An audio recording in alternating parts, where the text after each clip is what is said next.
ইতিহাসের পাতায় আরো একবার প্রত্যেককে স্বাগত জানাই। গতকাল 9-10-এর ইন্টিমেশন লেটার দেওয়ার পর সব থেকে যে দুটি প্রশ্ন আমার কাছে এসছে সেটা হচ্ছে, এক হচ্ছে ওবিসি সংক্রান্ত এবং রিভ্যালিডেশন করতে গিয়ে ডেটটা পার হয়ে গেছে, তাহলে কি আমার সমস্যা হবে। দ্বিতীয় হচ্ছে ইডাব্লিউএস সংক্রান্ত সার্টিফিকেট নিয়ে। এই দুটো বিষয় আমি একটু বলার চেষ্টা করছি, এবং যারা টেনশন করছেন একদম টেনশন করবেন না। দেখুন, ওবিসি নিয়ে অনেক টালবানা হয়েছে, এবং যখন এসএসসির ফর্ম ফিল আপ হচ্ছিল বারবার প্রতিদিন একটা করে নোটিশ আসতো, এই ওবিসি এ থেকে বি হয়েছে, বি থেকে এ হয়েছে, এবং প্রতিদিন একটা করে একটা আপডেট চেঞ্জ এইসব হচ্ছিল। তো একদম পরিষ্কারভাবে আমি বলে দিই, যারা পুরনো ওবিসি রয়েছেন তাদেরকে কোনো রকম কোনো সমস্যার মুখীন হতে হবে না।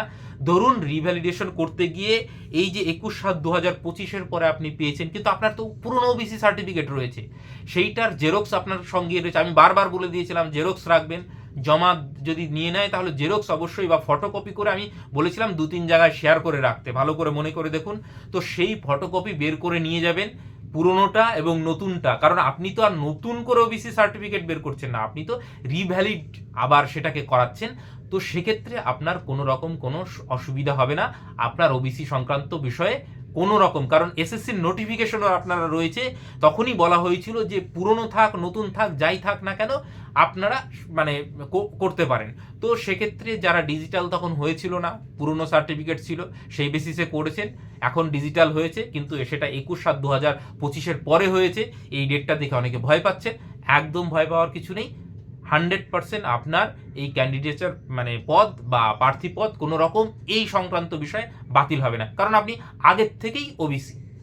যারা নতুন করে ইনক্লুড হয়েছে তাদের ক্ষেত্রে সমস্যা হতে পারে, তারা যদি সার্টিফিকেট বের না করে থাকতে পারে। আমি সেই জন্যই বলেছিলাম যে সঙ্গে সঙ্গে আবেদন করুন, যে যখন ওই মাহেশ্ব বা যাদেরকে ওবিসিতে অন্তর্ভুক্ত করা হলো, তো সেক্ষেত্রে তাদের ক্ষেত্রে কিছুটা বেগ পেতে হলেও যাদের পুরনো ওবিসি রয়েছে তাদের কোনো রকম কোনো সমস্যা হবে না। আমি একদম 100% গ্যারেন্টির সঙ্গে এই নিশ্চয়তা দিচ্ছি। ওরকম সমস্যা হলে তো তাহলে হাজার হাজার প্রার্থীপদ বাতিল হয়ে যাবে, তো এইটা হওয়া সম্ভব নয়, কারণ আপনি তো আগের থেকেই ওবিসি। একদম পরিষ্কার হলো, ভয় পাওয়ার কিছু নেই। দ্বিতীয় হচ্ছে ইডাব্লিউএস নিয়ে এখানে বলেছে 24-25 অর্থবর্ষ এবং 25-26 অর্থবর্ষে দুটোর সার্টিফিকেট নিয়ে যেতে। অনেকে বলছেন আমার তো নেই। দেখুন, যারা হয়তো 2 বছর করেছিলেন তারপরে চাকরি হয় না বলে 1-2 বছর করেননি, আবার পরীক্ষার আগে করেছেন, 21/7/2025 আগে যদি আপনার ইডাব্লিউএস সার্টিফিকেট ইস্যু হয়ে থাকে তাহলে আপনার সার্টিফিকেট ভ্যালিড, এবং সেক্ষেত্রে আপনাকে কোনো রকম কোনো বাতিল করতে হবে না। 11-12 ক্ষেত্রেও কিন্তু এটা হয়েছে এবং তাদের কিন্তু বাতিল করেনি। হ্যাঁ, 21/7/2025 পরের ক্ষেত্রে যারা করে সার্টিফিকেট পাননি কিন্তু করে ফেলেছেন, তারপরেও বলবো যে অ্যাকনলেজমেন্ট যেটা রয়েছে সেটা যদি 21/7/2025 আগে থাকে, এখন তারপরেও যদি সার্টিফিকেট পেয়ে থাকেন আপনারা অবশ্যই সেগুলো সঙ্গে নিয়ে যাবেন ভেরিফিকেশনে।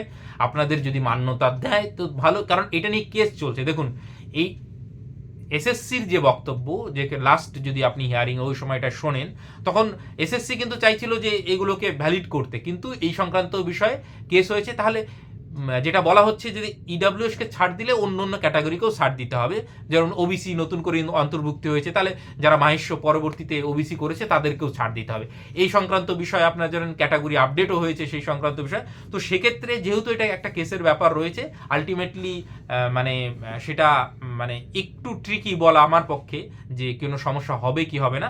তবে হ্যাঁ, আপনারা অ্যাকনলেজমেন্ট স্লিপ অবশ্যই নিয়ে যাবেন, এবং যাদের আগে ধরুন 2-3টে বছরের রয়েছে তারাও ওই সবগুলোই নিয়ে যাবেন সঙ্গে, কারণ আপনার কন্টিনিউ চলছে ইডাব্লিউএস। এবং ধরেন 5 বছর আগে 2বার পর বের করেছিলেন, তারপরে চাকরি নেই বলে বের করেননি, আবার পরীক্ষার আগে বের করেছেন, কিন্তু সার্টিফিকেট ইস্যু ডেট 21/7/2025 তার আগে, অতএব আপনার কোনো রকম কোনো চিন্তা নেই। ঠিক আছে, বোঝা গেল যে এই যে ডেট দিয়েছে তার ফলে তার আগে যারা রয়েছেন তাদের ইডাব্লিউএস নিয়ে কোনো চিন্তা নেই, এবং ওবিসি যাদের রয়েছে রিভ্যালিড করতে গিয়ে এই 21/7/2025 ডেট পার হয়ে গেছে কিন্তু পুরনো ওবিসি, তাদেরও কোনো রকম কোনো চিন্তার কারণ নেই। আশা করছি পরিষ্কার হলো, এই নিয়ে অযথা ভয় পাওয়ারও কিছু নেই। আর সব থেকে ওবিসি নিয়ে অনেকেই ফোন করেছেন, অনেকেই এসএমএস করেছেন সবার, আর অনেকে দেখলাম ইন্ডিভিজুয়াল প্রশ্ন করেছেন, তো আমার পার্সেন্টেজটা হিসাব করে দিন। তো এইগুলো দেখুন আমার পক্ষে করা সম্ভব নয়, আমি ক্ষমা প্রার্থী। সবার উত্তর সত্যিই দেওয়া সম্ভব নয়। কারণ আমার কাছে ধরুন 10,000-এর উপরে গ্রুপ রয়েছে, তো সেখান থেকে যদি 100 জনও আমাকে মেসেজ করে আমি কথার কথা বলছি, তাহলে আমার 100 জনের রিপ্লাই দেওয়া কিন্তু সম্ভব নয়। এর জন্য আমি মানে আমার কিছু করার নেই, আমি একা আমি কি করে মানে সবাইকে রিপ্লাই দেবো, এটা তো সম্ভব নয়, বুঝতেই পারছেন।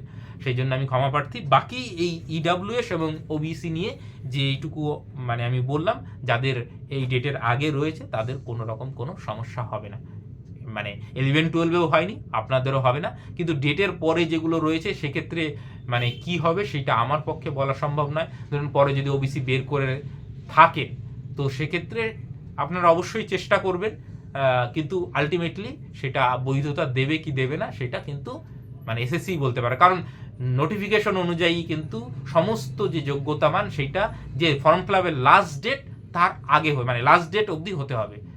তো দেখা যাক, আপনারা প্রত্যেকেই ভালো করে সমস্ত ডকুমেন্ট যেগুলো চেয়েছে সবগুলো প্রপারলি নিয়ে যাবেন, এবং ইডাব্লিউএস এর ক্ষেত্রে আপনার যতগুলো আছে সেগুলো নিয়ে যাবেন, আর ওবিসি পুরনো নতুন দুটোই নিয়ে যাবেন। আশা করছি কোনো সমস্যা, কমেন্ট সেকশনে লিঙ্ক দেওয়া থাকলো, সেখানে গিয়ে যুক্ত হয়ে থাকতে পারেন।